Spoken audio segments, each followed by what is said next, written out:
नमस्कार, स्वागत है आपका इंडिया न्यूज हरियाणा में। मैं हूं आपके साथ भारती सिंह। रुक कर लेते हैं फटाफट खबरों का। किसान आंदोलन को लेकर सीएम मनोहर लाल ने कहा कि किसान और सरकार के बीच गतिरोध में राजनीति शामिल है और ऐसी राजनीति करने वालों को हरियाणा विधानसभा में पटनी दी है। सीएम मनोहर लाल ने हरियाणा सरकार के बजट को प्रदेश की जनता के हर वर्ग के लिए बेहतर बताया और कहा कि बजट महकमों की आय को दोगुना करने के लिए कई प्रावधान किए गए हैं। सीएम ने कहा कि बजट के माध्यम से किसानों को अच्छा खाद बीज और पानी उपलब्ध कराने के लिए कई योजनाएं तैयार की हैं और फूड प्रोसेसिंग के भी प्रदेश में कई उद्योग लगेंगे। सीएम ने कहा कि किसानों का खेती में कम से कम रिस्क करने और सरकार की कदम उठाए 1 लाख परिवार की मासिक आय 1000 करने की भी योजना को मंजूरी दी गई।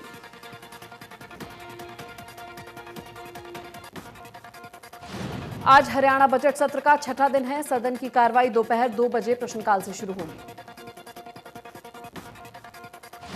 सदन में बजट पर चर्चा होगी। साथ ही विधानसभा परिसर में पंजाब के अकाली विधायक द्वारा मुख्यमंत्री मनोहर लाल का घेराव और अभद्र व्यवहार करने के मामले पर भी सदन में चर्चा होगी। ममता बनर्जी के ट्वीट पर कहा गया कि अपनी लड़ाई जारी रखेंगे, हम निडर होकर लड़ेंगे। अब भी मुझे काफी दर्द हो रहा है, लेकिन मैं लोगों का दर्द ज्यादा महसूस कर रही हूं। ममता की रैली शुरू होने से पहले उनके पैर में लगी चोट पर अपनी स्थिति साफ की। चुनाव आयोग ने रिपोर्ट में लिखा है कि ममता बनर्जी पर कोई हमला नहीं हुआ है, कोई सबूत इसके नहीं पाए गए। जम्मू कश्मीर के शोपियां में सुरक्षा बलों और आतंकियों के बीच मुठभेड़ हुई, जिसमें सुरक्षा बलों ने एक आतंकी को मार गिराया। जैश कमांडर सजाद अफगानी के फंसने की आशंका। सजाद अफगानी 2018 से सक्रिय है। सेना की कार्रवाई में अगर उसे मार दिया जाता है तो यह बड़ी सफलता होगी। प्रदेश में लगातार बढ़ रहे कोरोना का कहर। ऐसे में पिछले 24 घंटे में 440 नए मामले सामने आए। एक मरीज ने जान गंवाई। कुल एक्टिव केस 3000 से ज्यादा। गुरुग्राम में कोरोना के 65 नए मामले सामने आए हैं। 7 मरीज ठीक होकर घर लौटे। जिले में 570 एक्टिव केस। फरीदाबाद में कोरोना के 39 नए मामले सामने आए हैं। 20 लोग ठीक हुए हैं। जिले में 190 एक्टिव केस। करनाल में कोरोना के 100 नए मामले सामने आए। 25 लोग ठीक होकर घर लौटे। एक मरीज ने जान गंवाई। जिले में 600 से ज्यादा एक्टिव केस। पंचकुला में कोरोना के 47 नए मामले सामने आए। 35 लोग ठीक होकर घर पहुंचे। कुल एक्टिव केसों का आंकड़ा 350 से ज्यादा। कुरुक्षेत्र में कोरोना के 54 नए मामले सामने आए। 19 लोग ठीक होकर घर पहुंचे। करीब 400 एक्टिव केस। कैथल में 21 नए मामले सामने आए। 40 मरीज ठीक होकर घर लौटे। 100 से ज्यादा एक्टिव केस।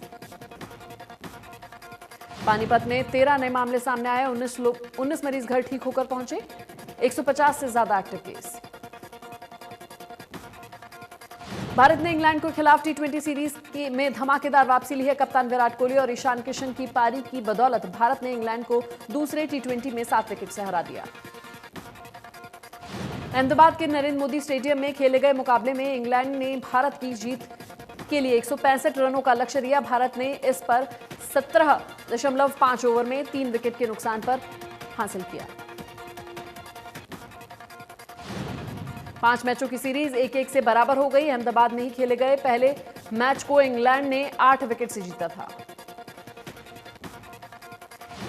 टीम इंडिया के कप्तान विराट कोहली ने एक और नया रिकॉर्ड अपने नाम कर लिया है। कोहली टी20 इंटरनेशनल में 3000 रन बनाने वाले पहले बल्लेबाज बन गए हैं। इंग्लैंड के खिलाफ दूसरे वनडे में कोहली ने नाबाद 73 रनों की पारी खेलकर ये हासिल की उपलब्धि। अंबाला की पुरानी अनाज मंडी में तीसरे एक शाम बाबा बालक जी के नाम कार्यक्रम का आयोजन हुआ। कार्यक्रम में अंबाला की मेयर शक्ति रानी शर्मा ने शिरकत की। कार्यक्रम की शुरुआत में मेयर शक्ति रानी शर्मा ने ज्योति अखंड की। इस मौके पर शहर की मेयर शक्ति रानी शर्मा को स्मृति चिन्ह और बाबा बालकनाथ जी की प्रतिमा भेंट कर सम्मानित किया गया। हरियाणा जनचेतना पार्टी के सभी पार्षद भी इस मौके पर मौजूद रहे। श्री कृपा सिद्धि परिवार ट्रस्ट की तरफ से कार्यक्रम का आयोजन किया गया। भिवानी में पिछले काफी लंबे समय से खस्ता हाल बस स्टैंड के दिन बदलने वाले हैं। बस स्टैंड के सौंदर्यीकरण के लिए 1 करोड़ रुपए का ग्रांट जारी कर दिया गया है, जिससे अब जल्द ही भिवानी के बस स्टैंड का सौंदर्यीकरण होगा। जारी की गई ग्रांट से बस स्टैंड के नवीनीकरण, सौंदर्यीकरण सहित बाकी कमियों को दूर किया जाएगा। इस बार में हरियाणा रोडवेज भिवानी के टीएम ने बताया कि भिवानी के अंडर में लोहारू, सिवानी, तोशाम और भवानी खेड़ा का बस स्टैंड आता है। अवैध वाहनों के बारे में टीएम ने कहा कि अवैध वाहनों की धरपकड़ के लिए उनके अभियान जारी रहेंगे। जहां भी अवैध वाहन दिखाई देते हैं उनका चालान काटा जाएगा। 3 विधानसभाओं को जोड़ने के लिए प्याली चौक रोड सालों से खस्ता हाल में है, जिसका वजह से रोजाना यहां कोई न कोई दुर्घटना घटती रहती है, लेकिन नगर निगम के अधिकारी सुनने को तैयार नहीं।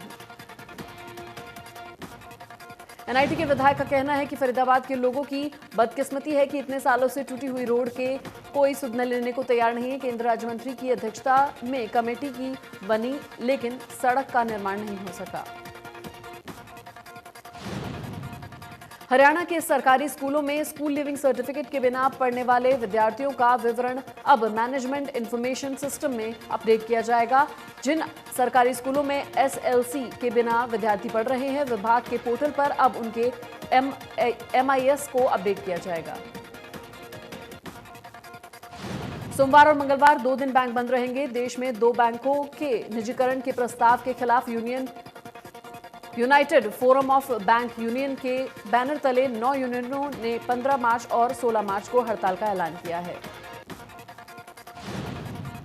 All India bank employees association ने दावा किया है कि करीब 10 लाख बैंक के कर्मचारी हड़ताल पर शामिल होंगे। हड़ताल के कारण उनके ऑफिस और ब्रांच के कामकाज पर असर पड़ सकता है। रेहड़ी चालकों का कहना है कि जुगाड़ रेहड़ी चालक सामान ढोने का काम करते हैं और घर का गुजारा इसी से चला रहे हैं। दिन भर शहर में मुख्य चौक पर पुलिस रेहड़ी चालकों का चालान काट रही है। चालकों ने विधायक लीलाराम से मांग की है कि शहर के सामान ढोने की अनुमति दी जाए। विधायक ने सभी संचालकों को एसपी से बात कर समस्या हल करने का आश्वासन दिया है। यंग इंडिया ऑर्गेनाइजेशन सिरसा और जिला प्रशासन की ओर से नशा मुक्त हो भारत अभियान के तहत fit Sirsa fit hit Sirsa कार्यक्रम का आयोजन किया गया। कार्यक्रम में नोहरिया बाजार में नेहरू पार्क पर साइकिलिंग और जॉगिंग रैली निकाली गई, जिसमें छोटे बच्चों, महिलाओं, युवाओं के साथ साथ बुजुर्ग भी शामिल हुए। एसएसपी ने हरी झंडी दिखाकर रैली को रवाना किया।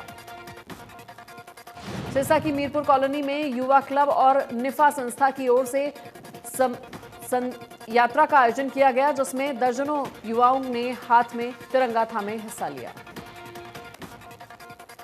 ये सद्भावना यात्रा शहीद भगत सिंह के शहादत दिवस के मौके पर आयोजित की गई। लगभग 2 दर्जन से ज्यादा गांव में जाकर युवाओं को रक्तदान के लिए प्रेरित किया गया।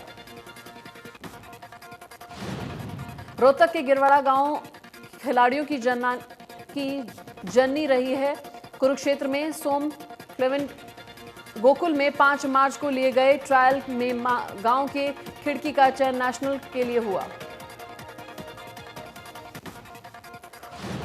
फरीदाबाद के सीआईडी चीफ आलोक मित्तल गांव भनकपुर पहुंचे और ब्लड डोनेशन कैंप में हिस्सा लिया। कहा, लोगों को ब्लड देने के लिए आगे आना चाहिए। चरखी दादरी के विकास एवं पंचायत विभाग के जेई और ग्राम सचिव के रिश्वत लेने का मामला उपायुक्त के संज्ञान में आया। मामले के संज्ञान में आते ही उपायुक्त राजेश जोगपाल ने जेई और ग्राम सचिव को तुरंत प्रभाव से निलंबित कर दिया। फरीदाबाद में ट्रैफिक द्वारा चलाए गए चेकिंग अभियान ट्रैफिक नियमों के अवहेलना करने वाले लोगों को पुलिस द्वारा जमकर चालान किए गए। लोगों को जागरूक किया गया कि सीट बेल्ट लगाकर और गाड़ी चलाएं और मास्क जरूर पहनें। जिन गाड़ियों पर नॉर्मल नंबर प्लेट पाई गई उन सभी को चालान काटे गए। लोगों को जागरूक किया गया कि वो हाई सिक्योरिटी नंबर प्लेट अपनी गाड़ियों पर लगाएं और उन गाड़ियों को चालान किया जाए, नहीं तो उन गाड़ियों का चालान किया जाएगा। रादौर विधायक बीएल सैनी ने कहा है कि विधानसभा में कांग्रेस द्वारा लाए गए प्राइवेट बिल की असंवैधानिक तरीके से रिजेक्ट किया गया। बीएल सैनी ने कहा कि यमुनानगर में पूरी तरीके से अनदेखी हो रही है। कोरोना के नाम पर राशन बांटने की सरकार के दावे खोखले। कोरोना काल में सामाजिक संस्थानों ने कई दिखाई इंसानियत।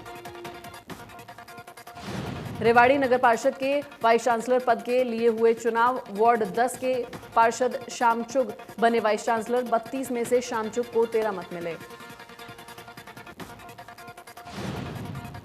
फरीदाबाद के एनएचपीएस चौक स्थित होंडा कंपनी के प्लांट के बाहर होंडा कंपनी से निकले गए सैकड़ों कर्मचारियों ने हाथ में तख्तियों पर कंपनी के खिलाफ विरोध प्रदर्शन किया। कर्मचारियों ने कहा कि अगर जल्द से जल्द उनको वापस नहीं लिया गया तो बड़ा आंदोलन होगा। कोविड-19 के बाद इन कर्मचारियों को निकाल दिया गया था, लेकिन आज तक भी इन कर्मचारियों को वापस नहीं लिया गया। गुरुग्राम में 35 लाख की कार में चोरी की वारदात को अंजाम दिया। जनरेटर की 5-5 हजार की बैटरी चोरी कर लाई गई लग्जरी चोर, सीसीटीवी में कैद हुई पूरी वारदात। चोरों ने सुबह करीब 4:30 बजे दिया वारदात को अंजाम। सोहना रोड पर बादशाहपुर की वारदात, पतंजलि स्टोर और 2 बैंकों में किया बैटरी चोरी। बीजेपी प्रदेश अध्यक्ष ओम प्रकाश धनखड़ का दादरी जिले के 2 गांवों में आने की चर्चा के बाद किसानों के लामबंद होकर प्रदर्शन किया। कहा कि बीजेपी और जेजेपी ने किसी भी नेता के गांव में नहीं आने दिया जाएगा। उधर विधायक सोमवीर सांगवान भी विरोध करने के लिए काली पट्टी लेकर पहुंचे। उधर दादरी से बीजेपी जिला अध्यक्ष सत्येंद्र परमार ने बताया कि प्रदेश अध्यक्ष का कार्यक्रम नहीं था, ये झूठी अफवाह थी। विधानसभा में अविश्वास प्रस्ताव गिराने के प्रदेश में किसानों का विरोध जारी है। कुरुक्षेत्र में किसानों ने विधायक रामकरण कला का पुतला फूंका और विरोध भी किया।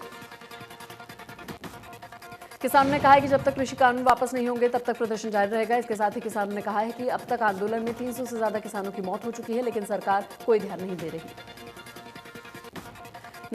नरवाना में किसानों ने बीजेपी के शिविर पहुंचकर विरोध प्रदर्शन किया।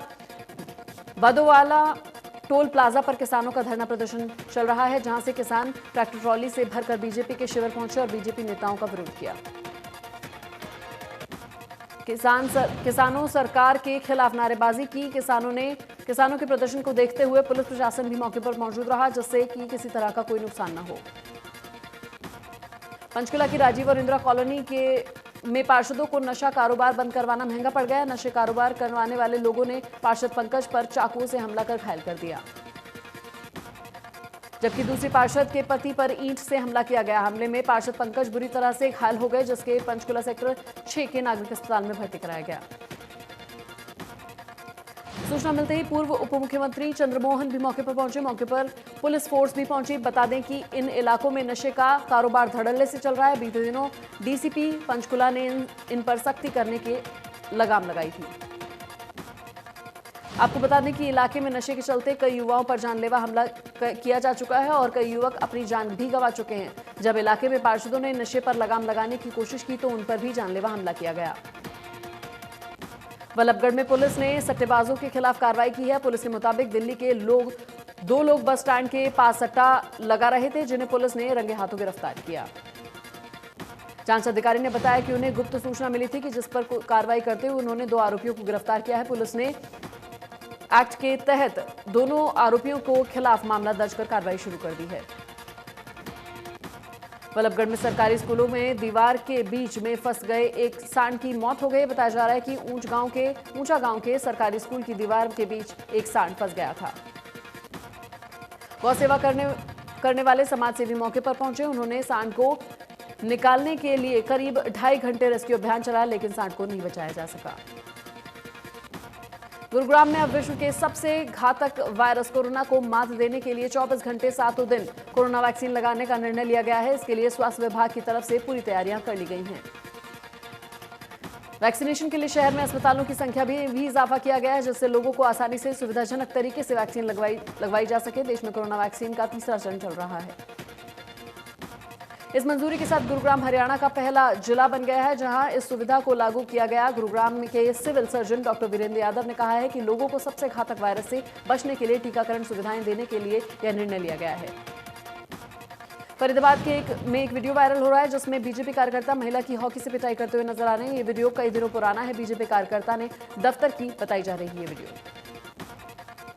बीजेपी कार्यकर्ता के दफ्तर में काम करने वाली महिला ने नाबालिग बेटी ने थाने में जाकर अपने साथ शारीरिक शोषण की शिकायत की, जिसके बाद बीजेपी कार्यकर्ता के खिलाफ केस दर्ज किया गया।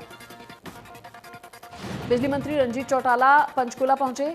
HVPNL 66 kV sub station sector 1 Panchkula का किया निरीक्षण। देश में कोरोना मामलों का ग्राफ तेजी से चढ़ता जा रहा है। हर दिन कोरोना की संख्या बढ़ती जा रही है। 2.5 महीने बाद देश में 25,000 से ज्यादा कोरोना के मामले आए। स्वास्थ्य मंत्रालय की ताजा रिपोर्ट के मुताबिक पिछले 24 घंटे में 25,317 नए मामले सामने आए हैं। वहीं 158 लोगों ने जान गंवाई है। 16,637 कोरोना से ठीक भी हुए हैं। सीएम मनोहर लाल ने chief principal secretary DS Dhesi corona positive हुए। गुरुग्राम के मेदांता अस्पताल में भर्ती कराया गया। पलवल के नेशनल हाईवे 19 पर 3 कृषि कानूनों के विरोध में किसान का धरना प्रदर्शन लगातार जारी है। वहीं सरकार कृषि कानूनों को लेकर अपना रुख साफ कर चुकी है, लेकिन किसान भी अपनी बात पर अड़े हैं। वहीं किसान के धरना स्थल पर टेंट और तंबुओं की जगह झोपड़ियों को डालना और कूलर लगाना इस बात का सबूत है कि किसान कृषि कानूनों को रद्द कराए बिना घर वापस नहीं जाएंगे। जर्जर गुरुकुल के बाहर क्षेत्र में काफी किसान इकट्ठा हुए और भाजपा जेजेपी नेता का विरोध करने के लिए पूरा दिन धरना दिया। हालांकि गुरुकुल झज्जर के इस 2 दिवसीय कार्यक्रम में आमंत्रित भाजपा जेजेपी नेता ने पहले से ही कार्यक्रम स्थगित कर दिया था। इस दौरान कुछ लोगों ने स्पष्ट शब्दों में कहा है कि उनका विरोध कांग्रेस के लिए नहीं बल्कि केवल और केवल भाजपा और जेजेपी नेताओं के लिए है। पलवल में फोन पर दोस्ती कर युवती का अपहरण करने और नशीला पदार्थ पिलाकर उसके साथ दुष्कर्म करने वाले आरोपी को गिरफ्तार कर लिया गया है। पुलिस ने आरोपी को अदालत में पेश कर गहन पूछताछ के लिए रिमांड पर लिया है। आरोपी बहला फुसलाकर पीड़िता को अपने साथ ले गया और नशीला पदार्थ पिलाकर उसके साथ दुष्कर्म किया। पलवल शराब के नशे में एक व्यक्ति को छाती में गोली मारने वाले आरोपी को अमरपुर चौकी पुलिस ने गिरफ्तार किया है। आरोपी को अदालत में पेश कर पुलिस ने 1 दिन की रिमांड पर लिया है। फरीदाबाद के प्याली हार्डवेयर सड़क पर निर्माण को लेकर अनिश्चितकालीन धरने पर बैठे हैं। बाबा राम केवल ने नेतृत्व में दर्जनों सामाजिक संगठनों और स्थानीय लोगों ने मिलकर बेहद ही अनोखा प्रदर्शन किया। टूटी पड़ी हुई सड़क पर प्रदर्शनकारियों ने भैंसा बुग्गी, घोड़ा तांगा सहित साइकिलों से पैदल मार्च निकाला, जहां झज्जर सड़क पर भैंसा बुग्गी भी हिचकोले खाती हुई नजर आई। फतेहाबाद में अखिल भारतीय कांग्रेस ब्रिगेड कमेटी के द्वारा कार्यकर्ता सम्मेलन का आयोजन किया गया। कार्यकर्ताओं को पढ़ाया गया संगठन को मजबूत करने का पाठ। गुरुग्राम साइबर सिटी में आरटीओ की ओर से भी लगाई गई high security number plate. High security number plate और फ्यूल स्टिकर के लिए आप लोगों को लंबी लाइनों में खड़ा होकर इंतजार नहीं करना होगा। आरटीओ रोड ट्रांसपोर्ट अथॉरिटी की ओर से भी सप्ताह में 3 दिन राजीव चौक से निकला जिला रोड क्रॉस सोसाइटी के पार्किंग परिसर में नंबर प्लेट लगाई जाएगी। बेरीवाला बाग सेंटर पर भीड़ अधिक होने के कारण आरटीओ की ओर से यह फैसला लिया गया है। नूह के Shaheed Hasan Khan government medical college से स्टाफ नर्स के पद पर तैनात 120 कर्मचारियों को मेडिकल कॉलेज से निकाला गया, जिसको लेकर सभी कर्मचारी रविवार हड़ताल पर थे। मेडिकल कॉलेज में आउटसोर्सिंग पार्ट 1 के तहत 6 साल पहले 120 कर्मचारियों को रखा गया, लेकिन अभी मेडिकल कॉलेज में घटकर टोटल स्टाफ नर्सिंग संख्या 687 हुई। पंचकुला में 17 किलो चूरा पोस्त सहित एक आरोपी गिरफ्तार। आरोपी के खिलाफ एनडीपीएस एक्ट के तहत मामला दर्ज कर आरोपी को गिरफ्तार किया गया। पानीपत के गांव आहर में ईंट भट्टे का काम करने वाले 5 बच्चे ईंटों के नीचे दब गए, जिसके कारण एक 12 साल के मासूम की मौत हो गई, जबकि 4 घायल हो गए। परिजनों ने जानकारी देते हुए बताया कि पैसों के लालच में बच्चे भट्टे पर काम कर रहे थे। ट्रॉली में ईंट भरते समय अचानक से ईंट से बनी दीवार बच्चों के ऊपर जा गिरी।